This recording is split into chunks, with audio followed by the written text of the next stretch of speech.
ഭഗവാനെ, എന്തോന്നായി കണ്ടോണ്ട് നിൽക്കുന്നത്? ഒന്ന് പോകുന്നുണ്ടോ അവിടുന്ന്?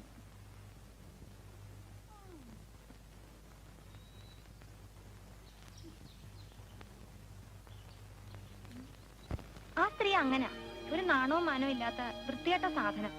അയാൾ എന്തിനാ എന്നും ഈ വരുന്നേ? അതെ, അയാളോട് ചോദിക്കണം. ആ, നാളെ മുതൽ കോളേജിൽ പോവുകയല്ലേ? അവിടെ ചെന്ന് ആരോടും ഈ മണ്ടത്തരങ്ങളൊന്നും എഴുന്നള്ളിക്കരുത് കേട്ടോ. എന്ത് മണ്ടത്തരം? ആ, ഇപ്പൊ ചോദിച്ചോളുള്ള ചോദ്യങ്ങളെ ജയല്ലേ പറഞ്ഞത്. കോളേജിലെ കൂട്ടുകാരികളോട് ചോദിച്ചാ പലതും പഠിച്ചതെന്ന്. അതൊക്കെ എന്റെ കാര്യം. ഞാനേ കോളേജിൽ പോയതേ 2 പ്രേമം കഴിഞ്ഞ. നിനക്കിപ്പോഴും പ്രേമം എന്താണെന്ന് പോലും അറിയില്ലല്ലോ.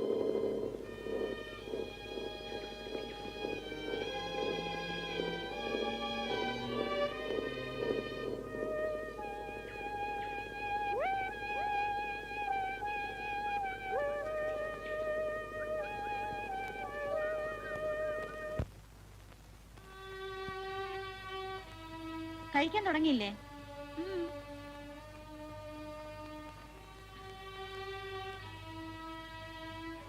നേരത്തെ കിടന്ന് ഉറങ്ങാൻ നോക്ക്. നാളെ രാവിലെ കോളേജിൽ പോകേണ്ടതാ.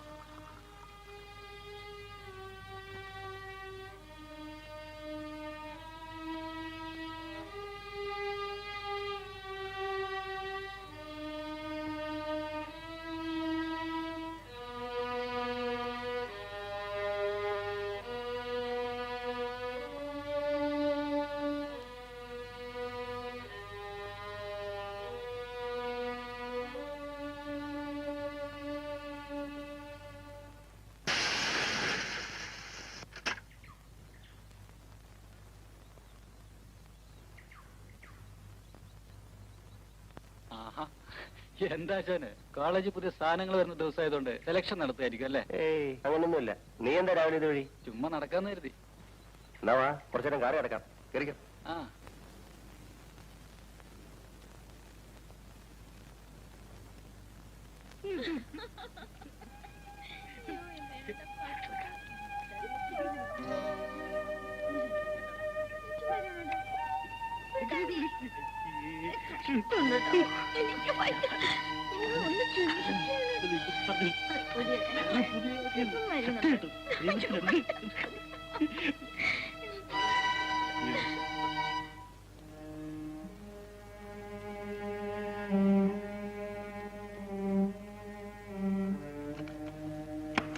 ബെല്ലടിച്ചാൽ എന്താ അവിടെ ഇവിടെ വന്ന് എത്തി നോക്കണോ? ഞാൻ എത്ര നേരം നിന്നറിയോ? ആ, കുറച്ചു നേരം നിക്കണം. ധൃതി പിടിച്ച് അകത്ത് കയറിയിട്ടേ വലിയ അത്യാവശ്യ കാര്യമൊന്നുമില്ലല്ലോ. ഇനി ഇത്രയും തോന്നിവാസം കാണിച്ചാൽ അന്ന് ഞാൻ തരുന്നുണ്ട് സമ്മാനം.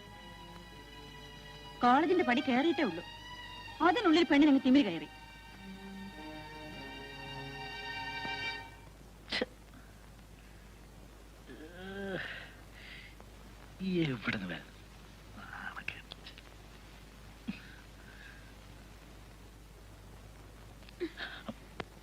അവളെല്ലാം കണ്ടുവല്ലേ?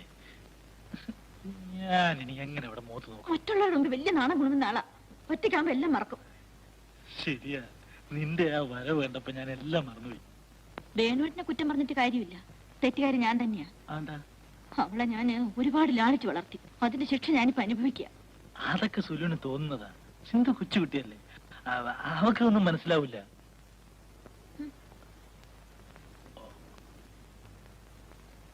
വേണ്ട എന്താണെന്ന് ചേർത്ത് കഴിച്ചൂടെ? കോളേജിൽ പോകുന്ന പെണ്ണാണെന്നുള്ള വിചാരം ഇനിയും ഉണ്ടായിട്ടില്ല. ഈ പ്രായമൊക്കെ കടന്നതിനെ ഞാനും വന്നത്. നിന്റെ പ്രായത്തിൽ എനിക്കാരും ഉണ്ടായിരുന്നില്ല ഇതൊന്നും പറഞ്ഞേരെ.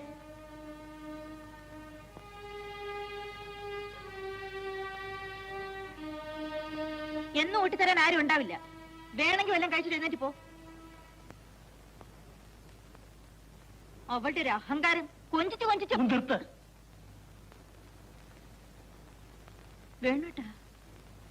എന്താ പറഞ്ഞത്? നിർത്താൻ നോക്കി പേടിപ്പിക്കൊന്നും വേണ്ട. വേണ്ടി വന്ന എന്റെ കണ്ണ് ഇതുപോലെ വലുതാവും. ഞാൻ വിചാരിച്ചിരുന്നത് സുലൂൻ എന്നൊക്കെ വിവരമുണ്ടെന്നാ. കല്യാണത്തിന് മുമ്പ് നമ്മൾ തമ്മിൽ കാണുമ്പോഴൊക്കെ സിന്ധുവിനെ പറ്റി വാവറാതെ പറയുമായിരുന്നല്ലോ. എന്നിട്ടിപ്പോ എന്തായി?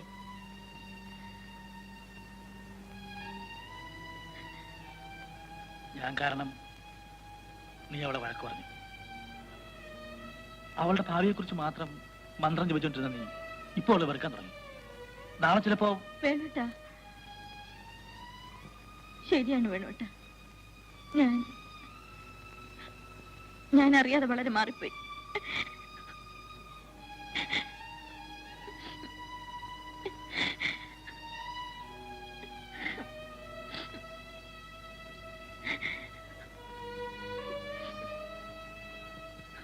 എന്താ സുലു ഇത്? ഇങ്ങോട്ട് നോക്ക. നീ കൊച്ചുകുട്ടികളെ പോലെ ആയാലോ? എനിക്കിപ്പോ തോന്നുന്നു അവളെ ഒരാളുടെ കയ്യിൽ ഏൽപ്പിക്കുന്നത് വരെ ഞാൻ വിവാഹം കഴിക്കരുതായിരുന്നു.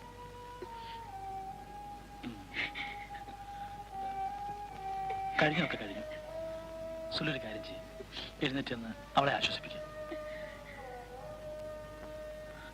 അവള് കൊച്ചുകുട്ടിയല്ലേ സുലു, പാവം. അവളിപ്പോ അവിടെ നിന്ന് കരയായിരിക്കും. ചെല്ല്. ചെല്ല്.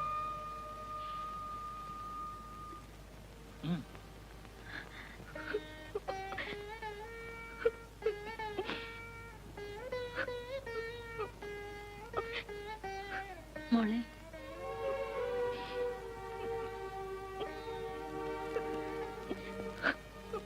സിന്ധു, ഇങ്ങോട്ടൊന്ന് നോക്കിക്കേ. ചേച്ചി ഒരു കാര്യം പറയട്ടെ. ചേച്ചിയോട് പണക്കോ അല്ലേ? ചേച്ചിക്കല്ലേ എന്നോട് ഇഷ്ടമല്ലാത്തത്? ആര് പറഞ്ഞു ഇഷ്ടമല്ലെന്ന്? പിന്നെന്തിനാ വേണുവേട്ടന്റെ മുമ്പിൽ വെച്ചെന്നെ വഴക്ക് പറഞ്ഞത്?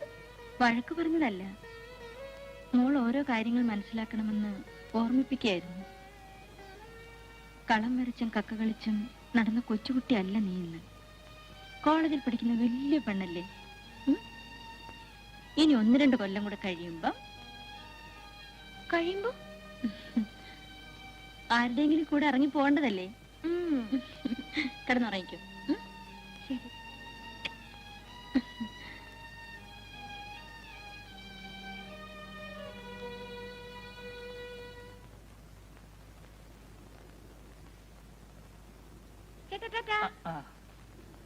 സിന്ധു, തിരക്കുള്ള ബസ്സിലൊന്നും ചാടി കയറണ്ട. ലേഡീസ് ഒള്ളി ബസ് വരും, അത് കറിയാ മതി. സുലു ഒന്ന് വാ. മരുന്ന് വേണം കേട്ടാ. ആ ചേച്ചി, അല്ല മാഡം, ചപ്പാത്തി ഉണ്ടാക്കി വെച്ചിട്ട് വേണം പോകാൻ. ഞങ്ങൾ വരെ ഇത്തിരി താമസിക്കും കേട്ടോ. ചുറ്റിട്ട് വന്നോ, എല്ലാം ഞാൻ അവിടെ ഉണ്ടാക്കി വെച്ചേക്കാം. തുടങ്ങാം. ഞാൻ തള്ളട്ടെ? മാഡം അയ്യോ, വേണ്ട. മാഡം ഓ, കല്യാണം കഴിഞ്ഞാലെങ്കിലും തലയിൽ